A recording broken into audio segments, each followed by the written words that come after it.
Coming up on Mountain News this morning, donations for Kentucky continue to arrive in droves to recovery efforts in North Carolina. And to honor the fight against breast cancer, a Louisville organization hosted a walk to trim the number down. Dedicated to Eastern and Southern Kentucky, this is WYMT Mountain News this morning. Good morning. Thanks for joining us. I'm Madison Carmouche. We are at that 5:30 mark this Monday morning. Let's send it over to meteorologist Megan Dusmall for a look at your forecast this morning. Megan, I think we got a good warm-up no pun intended, a good warm-up in terms of getting used to the cold. Yes. Unfortunately, though, that's going to be our trend for the next couple of days. This cold weather just really is just going to stick with us this week. But right now in Kentucky, we're looking to have no issue with fog, thankfully. So even though we're getting used to that cooler weather, we're not having to deal with the fog on top of that. So that's good. And taking a look at the London Corbin Airport right now, no fog in sight, and 52 degrees is the temperature right now. And throughout the region, we're kind of seeing this temperature trend, that 50s and some areas hitting that 40 mark, but a cooler morning, and it's going to get cooler as we go through the next couple of days. Current high temperatures for today will be in the upper 50s and low 60s, and overall it'll be even colder for tomorrow. So again, something to be prepared for. Next 12 hours, though, we'll be warming up to that high temperature around that 5 p.m. mark with a little bit of clouds for your afternoon. Sunrise is at 7:41 a.m. and I'll have your ARH 7-day forecast in just a couple of minutes. Madison? All right, Megan, thank you. A number of local organizations in eastern Kentucky are doing what they can to help those affected by the recent deadly hurricanes.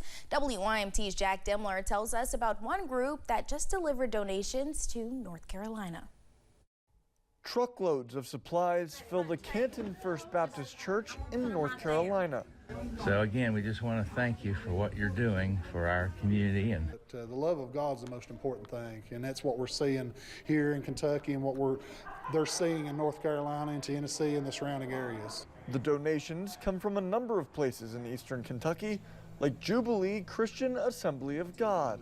We're anxious to help people. Yeah, really, it's just part of our nature. We love help. A community that is offering support to those who gave back when Kentucky was recovering from the July 2022 floods. When we seen that devastation here in our hometown, even close to my neighborhood, there was people that lost their whole homes, lost everything.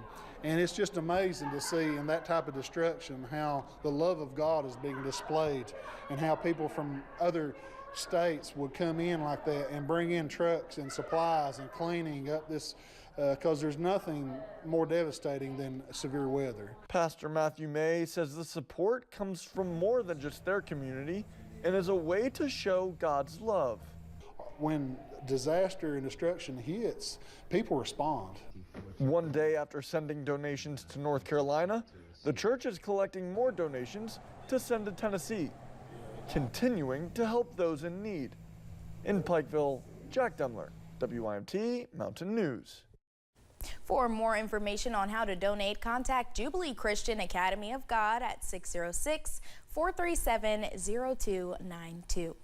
Our parent company, Gray Media, is teaming up with the Salvation Army once again for hurricane relief efforts. You can make a financial donation by going to floridastormrelief.org. Just scan the QR code on your screen and you will be directed to the right website to donate to the Salvation Army. Appalachian Regional Healthcare is continuing its donation drive for Hurricane Helene survivors. They are asking for items like canned food, water, antihistamines like Benadryl, and basic hygiene items. They are also accepting new and unused coats, hats, mittens, and blankets. You can drop off donations from 8 in the morning to 5 in the evening at any ARH hospital through October 18th. Deputies in Laurel County are investigating a shooting in which one round apparently hit a vehicle. It happened in a business parking lot off US 25 just north of London. Deputies say one man fired 2 rounds at another and 1 round hit a passing vehicle on US 25. The men were reportedly cousins. Nobody was injured and investigators are still looking for those involved. If you have any information, call the Laurel County Sheriff's Department. Prestonsburg police are asking for help finding a man who led them on a high-speed chase on US 23 Saturday night. This is Kenneth Kyle Greer, who police say they tried to pull over after receiving multiple reports of him driving recklessly. A chase spanned multiple counties and reached speeds of more than 120 miles per hour. Police say Greer hit another vehicle and ran away on foot in the Cow Creek area. Sunday evening, Greer reported his truck stolen, which police impounded after the chase. He is also known to drive a black Silverado with tinted windows and a Ram Power wagon. If you see him, do not approach him and call the police immediately. One person is dead and another is facing a murder charge after a crash involving a car and a motorcycle in Pulaski County. Kentucky State Police responded to the incident on US 27 where Floyd Switch Esteberg Road Saturday night. Police say 63-year-old Larry Stoll of Eubank hit a motorcycle driven by 63-year-old Chester Dick of Somerset. Dick was pronounced dead at the scene and his passenger, Lori Lyle, was seriously hurt and taken to Lake Cumberland Regional Hospital. Stoll was arrested and charged with murder and driving on a DUI suspended license. Police say they believe alcohol was a factor. Deputies with the Laurel County Sheriff's Office are investigating multiple vehicle break-ins. Victims have reported that guns, electronics, and money were stolen. Deputies say the thieves are targeting unlocked cars. They say all parked vehicles should be locked with no valuables left inside. If you have any information, you should call the Laurel County Sheriff's Office at 606-864-6600.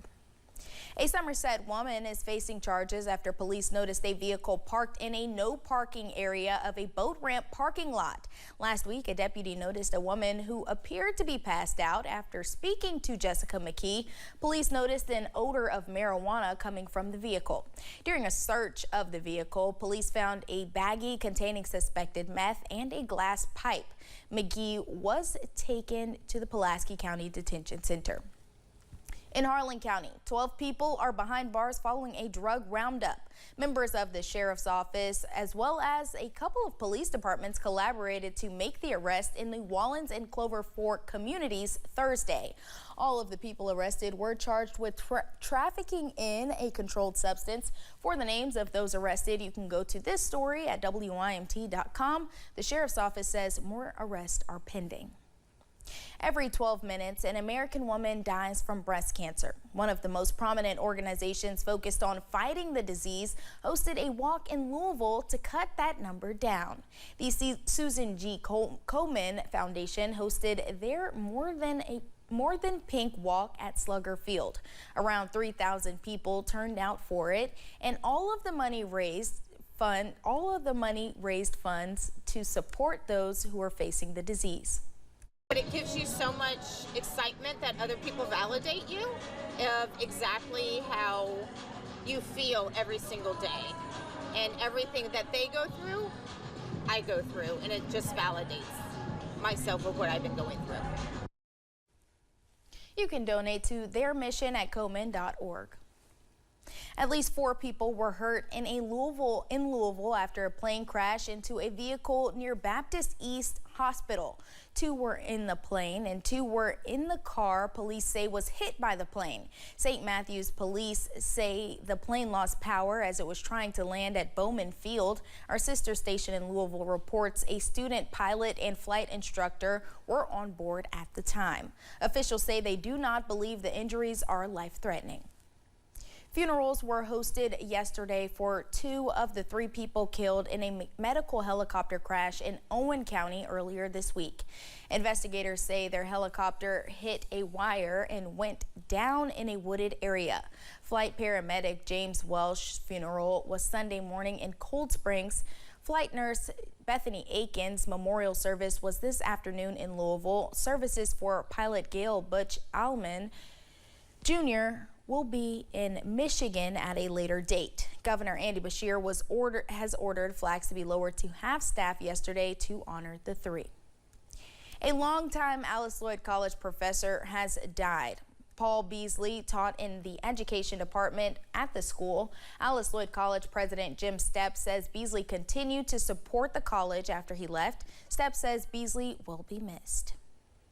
He loved the college here, and we're going to miss him. He was a very cherished member of the family. Paul Beasley was 89 years old. His funeral arrangements have yet to be announced. When we return, NCIS returns to its roots as the newest addition to the series plans to give an origin story for one of its main characters. And will you have to turn on your heat this week? I'll tell you when in just a couple of minutes.